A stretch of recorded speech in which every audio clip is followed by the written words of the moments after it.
Assalamualaikum warahmatullahi wabarakatuh, pelajar-pelajar ya. Baik, kita hari ini ya kita masih lagi berbicara tentang sistem raja berperlembagaan dan demokrasi berparlimen di negara kita ya. Baik. Kali ini ya kita nak fokus kepada kuasa yang di-Pertuan Agong ya. Pelajar-pelajar kita ketahui ya bahawa Yang di-Pertuan Agong merupakan ketua negara kita ya. Dan Yang di-Pertuan Agong ya mempunyai kuasa dan peranan yang luas dalam pemerintahan negara ya. Ia meliputi kuasa eksekutif, kuasa perundangan dan kuasa kehakiman ya. Baik, pelajar-pelajar kita cuba perhatikan ya. Satu persatu dari segi bidang kuasa yang di-Pertuan Agong ini ya. Yang pertamanya kuasa eksekutif ya. Baik. Yang di-Pertuan Agong bertindak mengikut nasihat Jemaah Menteri ya. Okey, antaranya melantik Perdana Menteri dan Jemaah Menteri ya. Maksudnya Yang di-Pertuan Agong akan melantik seorang ahli Dewan Rakyat yang pada budi bicara baginda mendapat kepercayaan sebilangan besar ahli Dewan Rakyat ya sebagai Perdana Menteri. Maksudnya Yang di-Pertuan Agong akan melantik Perdana Menteri ya atas sokongan sebilangan besar ahli Dewan Rakyat, biasanya 2/3 lah ya. Kemudian baginda juga bertindak atas nasihat Perdana Menteri untuk melantik menteri-menteri, timbalan-timbalan menteri daripada ahli Dewan Rakyat dan juga Dewan Negara ya. Seterusnya ya, tugas Yang di-Pertuan Agong juga ya melantik jawatan-jawatan penting seperti Peguam Negara, Panglima Angkatan Tentera dan Ketua Audit Negara. Baginda juga ya melantik Ahli Suruhanjaya Pilihan Raya, Ahli Suruhanjaya Polis dan sejumlah ahli dalam Majlis Angkatan Tentera. Dalam bidang ketenteraan ya, Yang di-Pertuan Agong merupakan pemerintah tertinggi ya bagi seluruh angkatan tentera Malaysia ya. Maksudnya Yang di-Pertuan Agong sebagai pemerintah tertinggi tentera udara di Raja Malaysia, polis di Raja Malaysia, tentera darat di Raja Malaysia dan tentera laut di Raja Malaysia.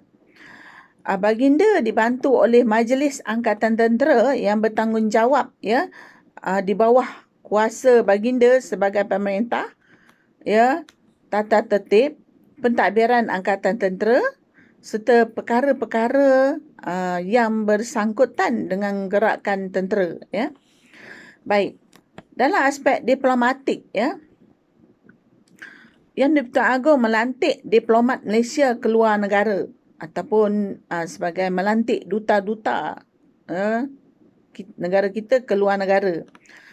Dan baginda juga ya menerima menghadap diplomat-diplomat asing ya sebelum mereka mula menjalankan tugas di negara kita ya.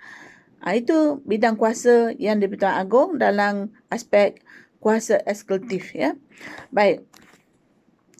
Dalam bidang kuasa perundangan ya, Yang di-Pertuan Agong ya memperkenankan sesuatu rang undang-undang melalui satu proses ya pembentangan di Dewan Rakyat dan di Dewan Negara ya. Yang di-Pertuan Agong mempunyai kuasa untuk memanggil persidangan parlimen ya. Baginda juga berkuasa dalam memberhentikan ataupun membubarkan parlimen. Yang di-Pertuan Agong juga mempunyai kuasa merupakan ketua agama Islam di negeri baginda sendiri ya. Wilayah Persekutuan Melaka, Pulau Pinang, Sarawak dan Sabah ya. Ketua agama Islam bagi negeri-negeri yang lain ialah sultan atau raja yang memerintah di negeri-negeri tersebut. Yang di-Pertuan Agong juga ya bertanggungjawab menjaga serta melindungi kedudukan istimewa orang Melayu dan juga Bumiputera Sarawak dan Sabah ya. Baginda juga bertanggungjawab melindungi kepentingan sah kaum-kaum lain di negara ini. Dan dari segi aspek perundangan yang seterusnya ialah Yang di-Pertuan Agong berkuasa membuat pengisytiharan darurat, ya.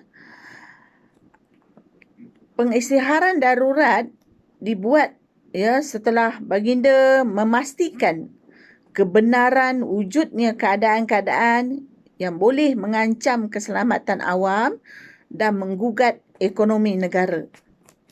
Pelajar-pelajar, kuasa yang di-Pertuan Agong yang ketiga iaitu kuasa kehakiman, ya.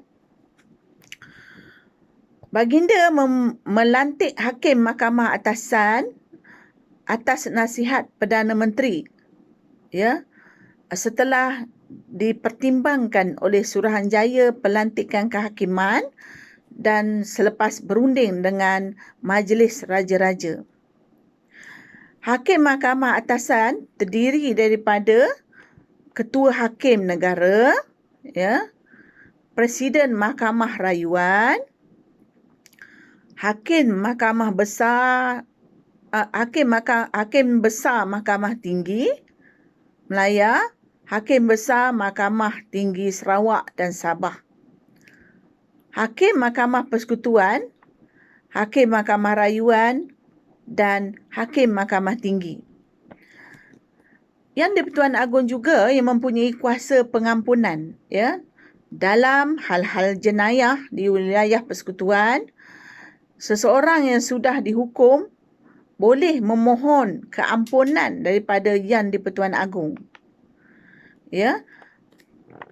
Baginda bertindak atas nasihat Lembaga Pengampunan dan baginda berkuasa mengampunkan, menangguhkan dan meringankan hukuman yang dijatuhkan oleh Mahkamah Tentera, Mahkamah Syariah di Melaka, Pulau Pinang, Sabah, Sarawak dan wilayah persekutuan. Pelajar-pelajar, prinsip rukun negara yang kedua iaitu kesetiaan kepada raja dan negara, ya, menjadi asas kepada melahirkan warga negara yang patriotik. Kita mestilah mengamalkan prinsip tersebut bagi menzahirkan taat setia kepada Yang di-Pertuan Agong yang menjadi tonggak pemerintahan negara kita. Itu saja pelajar-pelajar. Sekian, terima kasih. Assalamualaikum warahmatullahi wabarakatuh.